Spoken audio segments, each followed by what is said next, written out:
The stock market has been on a pretty long rally. We've basically gone up non-stop for 5 months in a row now since November, with broad low-cost ETFs gaining 20% in such a short amount of time. When something like this happens and ETFs are at their highs, people start wondering if the market is overheated and if they should keep buying or wait for a pullback in price, which seems long overdue. I can't blame you if that's currently on your mind as well, so we'll try to figure out if it may make more sense to wait in cash for a correction or to keep investing right now, once again by looking at what happened in similar periods in the past. We'll of course also take a detailed look at each of my investments in ETFs, P2P Lending and crypto and see how they performed, and discuss any important events you may have missed up until today, April 5th. You'll also find out if and how the current situation in the market is affecting my own investment decisions right now. Let's start with stocks in the form of ETFs, the largest portion of the investment portfolio I share with my wife. Surprisingly, our ETFs once again went up in price for the 5th month in a row, with our main ETF, the Vanguard FTSE World, growing 3.44% in March and already being in double-digit return territory since the start of 2024 at plus 10.66%. That's way better than I think most of us would have expected this year to go so far, and in actual numbers this translates to our ETF portfolio growing 30,300 euros in value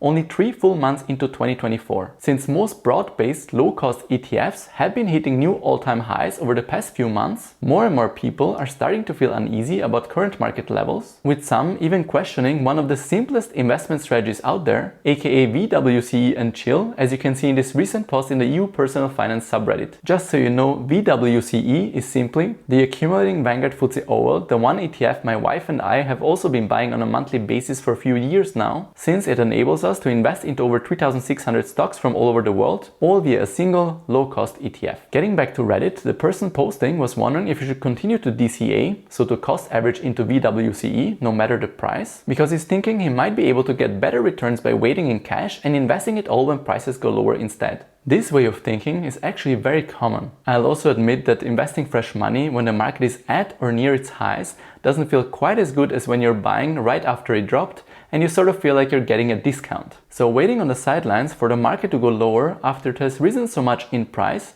seems like a sensible approach at first, until you look at some historical US data. In this recent piece by Schroders, titled "Scared of Investing When the Stock Market is at an All-Time High," we can see that $100 invested in the US stock market in 1926 would have been worth over $85,000 at the end of 2023 in inflation-adjusted terms, while a strategy switching to cash for a month each time the market reaches new highs and going back in when the market is below its all-time high would have only grown to $8,790 after inflation. This is 90% lower compared to the simple buy and hold strategy. That's because there's simply no way to predict which direction the market is going to move in the short run. It trends upwards over long time periods, and by waiting on the sidelines you might miss out on a significant portion of each year's returns. Of course, this doesn't mean that we won't see any corrections in price this year. Those can still happen at any time, as they're a regular occurrence when investing in the stock market. But they're impossible to successfully predict or time, so simply sticking to a boring buy and hold investment strategy and continuing to cost average into the market, no matter what news headlines are telling you should be worried about, will most likely remain the most successful approach over the long run. Which is why you're probably not surprised if I tell you my wife and I will keep sticking to our boring one ETF investment strategy, which has worked exceptionally well for us since 2017, no matter what was going on in the markets each year. Speaking of that, I linked the best low-cost brokers for ETFs in Europe down below in the description, which is a great way to support me if you'd like to. And don't forget to subscribe while you're there. One of my most used brokers is Trade Republic, which we're also using as a high-yield savings account because they're still paying 4% interest per year, secured by a bank deposit guarantee. In March, our cash reserves earned us a record 69 euros and 29 cents in interest there. Not only that, we've now been using their new card every single day for our expenses over the past 4 weeks, since it gets us 1% Saveback on each purchase, which is then invested into our ETF of choice, commission-free. I talked about my experience with the new card in a recent video and even compared it to Revolut, so make sure you check it out if you haven't seen it yet. Alright, let's move on to my investments in peer-to-peer lending. In March, I earned a total of 343 euros and 63 cents in interest on the 7 platforms I'm currently actively investing on, making this a great month overall. And here's how my money is currently distributed among them in percentage terms. Now let's take a look at each platform one by one and discuss any important events, starting with my largest one, Mintos. With close to 72 euros in interest, March was a good month, and I'm happy to see my overdue payments decreasing further, even though they're still progressing slower than I would like. Mintos sent out an email announcing a crowdfunding round starting on April 10th,